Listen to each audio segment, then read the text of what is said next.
అశోకవనంలో సీతమ్మ దర్శనం చేసి ఆమె యొక్క యోగక్షేమాల్ని కనుగొని స్వాంతన వచనలు పలికాడు, ధైర్యాన్ని చేకూర్చాడు. అమ్మా నువ్వు భయపడకమ్మా, త్వరలోనే నా రాముడు లంకకు వస్తాడు, నేను క్షేమంగా అయోధ్య నగరానికి చేరుస్తాడని చెప్పి అనేక రకాలుగా స్వాంతన చేకూర్చి తిరిగి వచ్చి సీతమ్మ జాడ రామచంద్ర ప్రభువుకి వివరించాడు. సీతా వృత్తాంతాన్ని తెలియజేశాడు. రాముడు వానర సేనతో సముద్రం ఒడ్డుకు చేరి సముద్రుణ్ణి భయపెట్టి వారిని నిలిచేలాగా కట్టడాన్ని పూర్తి చేశారు. వానర వీరులంతా లంకకి చేరి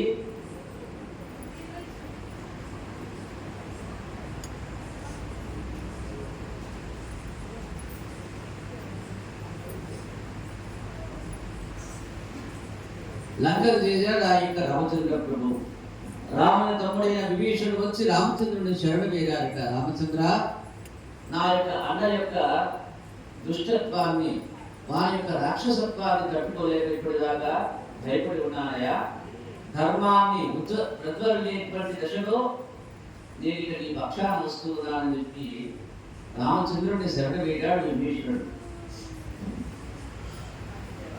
ఆ యొక్క విభీషణుని యొక్క సహాయంతో లంకలో ప్రవేశించి ఆ యొక్క పట్టణాన్ని ముట్టడించారు. వానర సేనలు కోటని తలుపుని పడగొట్టి నానా విమర్శాలను సృష్టించారు. రాముడు పంపగా కుంభ ధూమ్రాక్ష విరూపాక్ష సురాంతక నరాంతక దుర్ముఖ ప్రహస్త మహాదాంతులు అనేటువంటి వాళ్ళు రాక్షసులంతా ఆయుధాలతో వచ్చి రాముడితో పోరాడారు. సుగ్రీవ ఆంజనేయ పరస గజ గవయ గంధవాదన నీల అంగద కుమద జాంబవంతాలు వారిని ఎదుర్కొని హతమార్చారట. మానవ సేనంతా సంహరించబడుతూ ఉంది. అజేయుడు మాయావు అయినటువంటి ఆ యొక్క అధికారిని లక్ష్మణుడు నేలకూర్చాడు. మహాబలశాలైన కుంభకర్ణుణ్ణి శ్రీరాముడు కూల్చివేశాడు. ఘోర యుద్ధం జరుగుతోంది. రావణ వచ్చాడు. ఇంద్రుడు జయించి దేవతలను హడలెత్తించిన పరాక్రమశాలి అయినటువంటి మేఘరాజుని లక్ష్మణుడు హతమార్చాడు యొక్క యుద్ధంలో. తలవారంతా నేలకూలగా రావణుడే పుష్పక విమానం మీద రణరంగానికి వచ్చి గొప్ప లోకావేశంతో శ్రీరాముడితో యుద్ధానికి తలపడ్డాడు. ఆ సమయంలో ఇంద్రుడు ఒక దివ్య రథాన్ని మాతలిని రామచంద్రుడి దగ్గరికి పంపించాడు. శ్రీరాముడు ఆ యొక్క రథానికి రావణుడితో, ఓ లంకాధిప రావణాసుర, నాతో యుద్ధం చేయడం అంటే కపట వేషంతో వెళ్ళి అడవిలో నిస్సహాయమైనటువంటి అవలను ఎత్తుకుని రావడం కాదయ్యా. నీవు చేసిన పాపాలు యముడు శిక్షించే ముందు నేనే నిన్ను ఖండిస్తానని చెప్పి అరవీన భయంకరుడైనటువంటి ఆ యొక్క రావణ బ్రహ్మ మీదకి రామచంద్ర ప్రభువు తిరుగులేని బాణాలతో యుద్ధానికి సంసిద్ధుడైనాడు. రావణుని ఎలా కూర్చాడు ఆ యొక్క యుద్ధంలో. రావణుని యొక్క మరణ వార్త అంతఃపురానికి చేరింది. అంతఃపుర కాంతాలంతా నెత్తి బాదుకుంటూ యుద్ధభూమికి వచ్చారు. అందులో రావణ బ్రహ్మ యొక్క భార్య అయినటువంటి మండోదరి భక్తమై పడిపోయి విలపించడం మొదలుపెట్టాడు. హా బలుదేంద్ర హా సురకాంతక హా హృదయేష, ఎంతటి అప్రతిహతమైన గొప్ప వీర్యాన్ని, శౌర్యాన్ని, ధైర్యాన్ని పొంది ఉన్నావయ్యా ఇప్పటి వరకు ఈ యొక్క భూమి మీద. నీవంటే దేవతా గణాలు, రాక్షస గణాలు, యక్ష రాక్షసులు, గంధర్వులు, సిద్ధులు, చారణులు అందరూ కూడా భయపడిపోయేటువంటి సమయంలో కేవలం అధర్మ ప్రవృత్తి ద్వారా అవరిని తీసుకొచ్చి నిప్పులను నెత్తిన పెట్టినట్టు చేశావు కదా ఓ నాథ.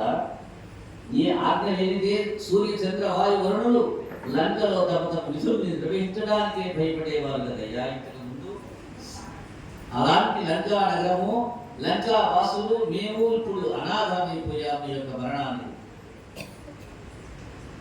ఇక మా గతి ఏమి కావాలని చెప్పి రావణ బ్రహ్మ మీద పడిపోయి శవం మీద విరపిస్తూ ఉన్నదా యొక్క మనలో.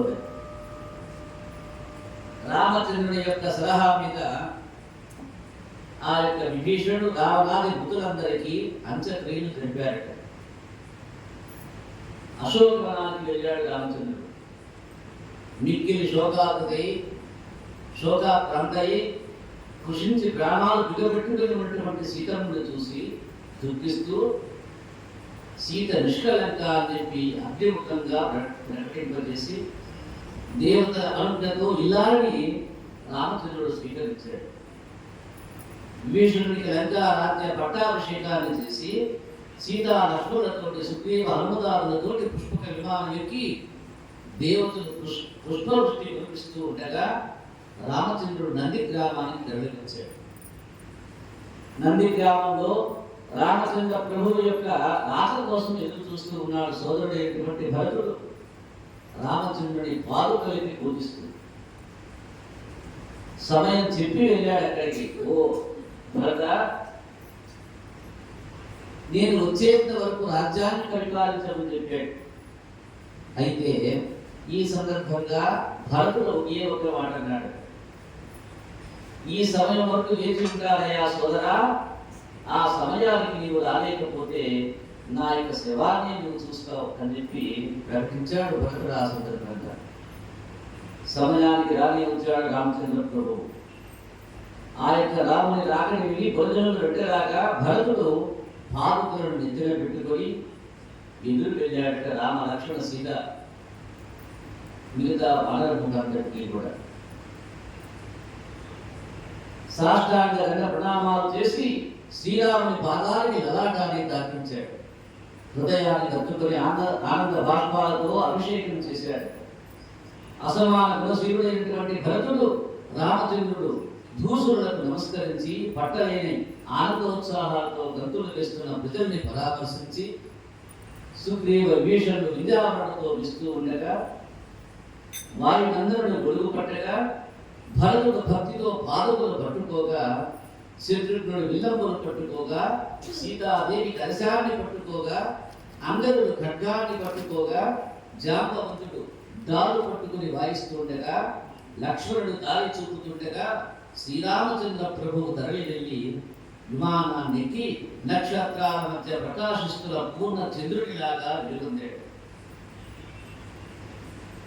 అయోధ్య నగరం అంతా ఎదురు వెళ్ళింది యొక్క మానవసేనతో కూడి వస్తున్నటువంటి రామ లక్ష్మణ భరత శత్రుఘ్నులందరికీ కూడా నూతన వధువులాగా సర్వాలంకార శోభితమై ఉన్నదట రంగానగరం రాముని యొక్క రాక కోసమై. పుష్పద్వారాలతో మంగళ వాయిద్యాలతో సంకీర్తనలతో వేద మంత్రాలతో కిటకిటలాడే వీధులతోటి మారు బ్రోకిపోతోంది అయోధ్య నగరం అంతా. పండితులు పురజనులు ఎదురు వెళ్ళి తమ యొక్క హృదయాధికారుడైనటువంటి ఆత్మారావుడైనటువంటి రామచంద్ర ప్రభువుని ఎప్పుడు చూస్తామా అని చెప్పి ఎదురు చూస్తూ ఉంది. సపరివారంగా రామచంద్రుడు అయోధ్యానగర వీధుల్లో వెళ్తుండగా పుణ్య స్త్రీలు తమలో తాము అనుకుంటూ ఉన్నారట, సూర్య తేజస్సుతో వెలిసిపోతున్న ఇతడే రామచంద్ర ప్రభువు. ఆయన వెనుకే వస్తున్న ఆ యొక్క చంద్రబింబమే సీతా సాధ్వి. ఈమెకు రక్షించడానికి రామచంద్రుడు రావణాసురుణ్ణి సంహరించాడు. అతడే లక్ష్మణుడు. ఆ వానర రాజు సుగ్రీవుడు, ఆ చంద్రమున్నవాడే వానర వీరుడైనటువంటి హనుమంతుడు. ఆ పక్కన ఉన్నవాడే విభీషణుడు చెప్పి అనుకుంటూ తరలి వస్తూ ఉన్నటువంటి ఆ యొక్క రామచంద్రుని యొక్క పరివారాన్నంతా వీరోల కొడియాడుతూ ఉన్నారు అయోధ్యానగర ప్రజలంతా. చూడడానికి కన్నుల పండగగా ఉంది. ఆ దృశ్యాన్ని తిలకిస్తూ ఉన్నారు, ఆనందిస్తూ ఉన్నారు. రాముడు అంతఃపురం చేరి తల్లులకు వందనం చేశాడు. తన కోసం ఎదురు చూస్తూ ఉన్న కౌసల్య, కేకేయ, సుమిత్రులు అందరికీ కూడా శిరస్సు వంచి పాదాల మీద పడిపోయి వందన చందనాలు అందించాడు. పండితులందరికీ వినయంగా నమస్కరించాడు శిరస్సు వంచి. బంధువుల్ని ఆలింగనం చేసుకున్నాడు. మంత్రులను, ఉద్యోగులను, సేవకులను ఆనందంతో పరామర్శించాడు. సీతారామ లక్ష్మణులను చూసి అందరూ పోయే ప్రాణాలు తిరిగి వచ్చినట్లుగా ఆనంద బాష్పాలతో అభినందనలు చేస్తూ ఉన్నారు. వశిష్ఠుడు శ్రీరాముని దీక్షను నిర్మింపజేసి పుణ్య తీర్థజలాలతో అభిషేకం చేసి అలంకరింపజేసి ఆయనకి రాజ్య పట్టాభిషేకాన్ని గావించాడు. రామరాజ్యంలో భూకంపాలు, సముద్ర కల్లోలాలు లేవు అప్పటి నుంచి. రాముడు పట్టాభిషిక్తుడైన తర్వాత దుష్ట శిక్షణ చేయవలసిన అగత్యం శ్రీ మహావిష్ణువుకి కలగలేదు.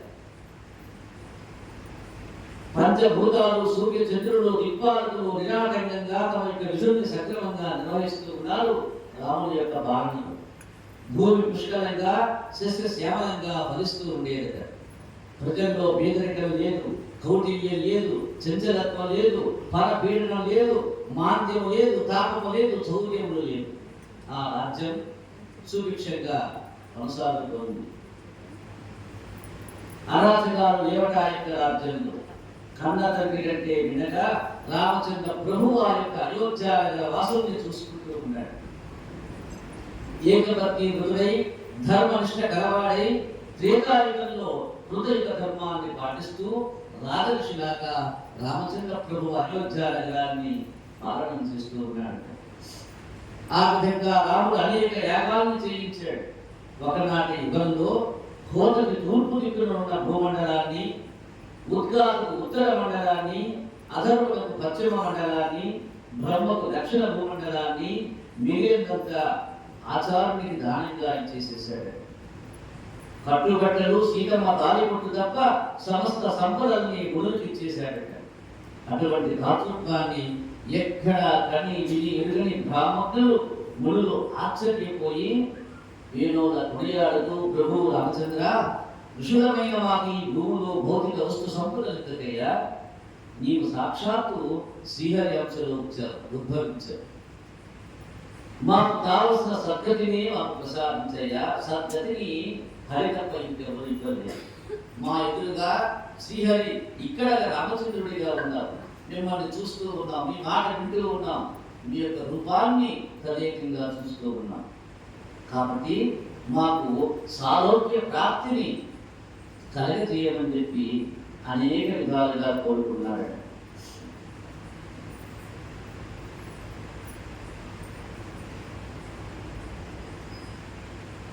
ఈ విధంగా జనరంజకంగా సకల భోగ భాగ్య వైభోగ్యాలతో చాలా కాలం రామచంద్రుడు రాజ్యాన్ని చేస్తుండగా ఒకనాడు మహాపతివత అయినటువంటి సీతాదేవి లంకలో ఒంటరిగా ఉండటం గురించి ప్రజలు దురకరగా మాట్లాడటం రామచంద్ర ప్రభువుకు తెలిసింది.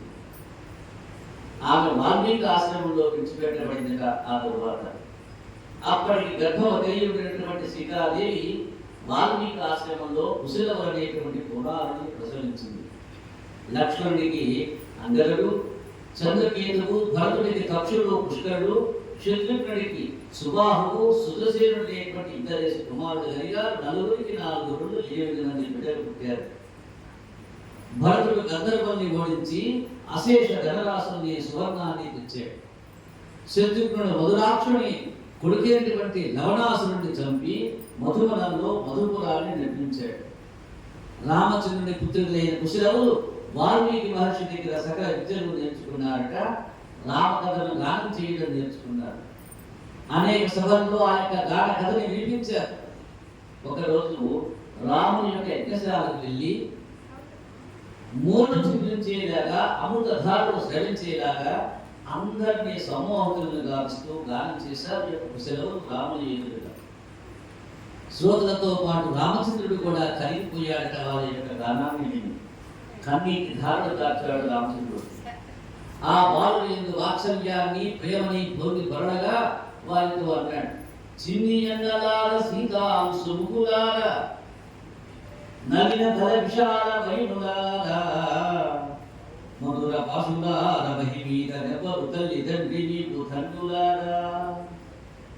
నిన్ను కన్నా తండ్రివారవయ్యా, సీతాంశు ముకుల్లా కనిపిస్తూ ఉన్నారు. నలిన విశాల నైనుల్లా ఉన్నాయి నీ యొక్క ముఖాలు. అలాంటి సుందర వదనాన్ని తీర్చిదిద్దినటువంటి నీ తల్లి ఎవరయ్యా అని ప్రశ్నించాడు రామచంద్రుడు. ఆ బాలుకు అన్నట్టు మేము వాల్మీకి మునీంద్రుని యొక్క మనవలమయ్యా, ప్రభుగారి చేత చేయబడుతున్న యాగాన్ని చూడటానికి వచ్చాను అని చెప్పగానే రాముడు వారిని గుర్తించి సత్కరించి పంపించాడు.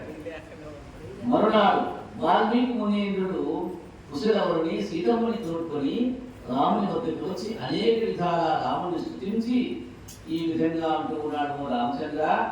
సీత శుద్ధురాలు చిత్త వాక్కరంబు సత్యమూర్తి ఎదల చరిత పుణ్య శాంతి.